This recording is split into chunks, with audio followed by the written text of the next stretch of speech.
Canadians headed to the polls this week, and the Liberal Party pulled off a stunning victory that'll keep Mark Carney as Prime Minister.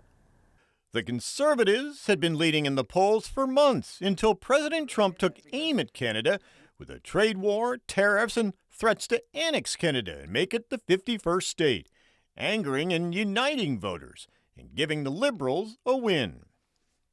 In his victory speech, Carney stressed the importance of that unity in facing Washington's threats and changing relationship with the U.S. President Trump is trying to break us so that America can own us.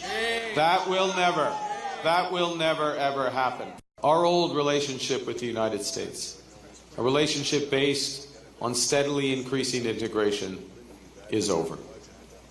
The system of open global trade anchored by the United States is over.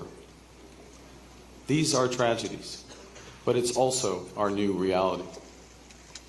We are over the shock of the American betrayal, but we should never forget the lessons. The Trump factor was on the minds of many voters, like these who turned out here at this polling site at the rec center in the village of Hemmingford, Quebec, just a few miles north of the border.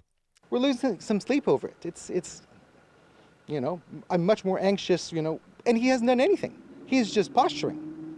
So, yeah, it creates anxiety here. Is that weighing on people's minds?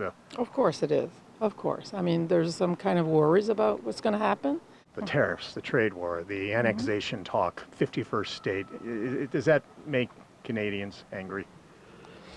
I wouldn't say angry. I would say worried more about it.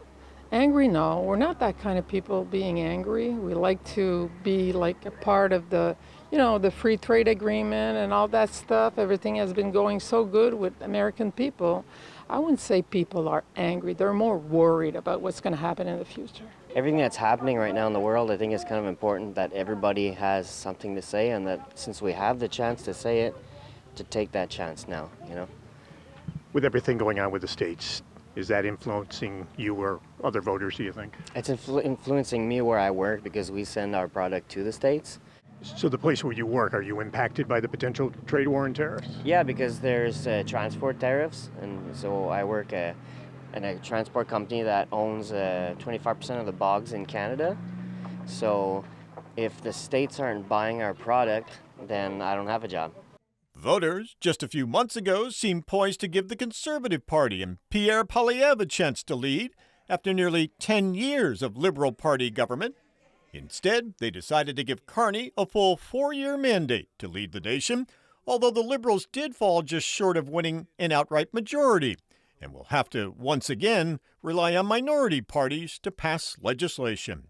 Carney's office said he spoke with President Trump and the two plan to meet in the near future.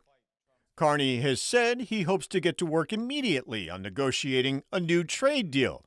Many hope will help end the tariffs the U.S. has slapped on many Canadian goods crossing the border. By the way, if you'd like to watch Mark Carney's victory speech, you can find it on the PBS NewsHour YouTube channel.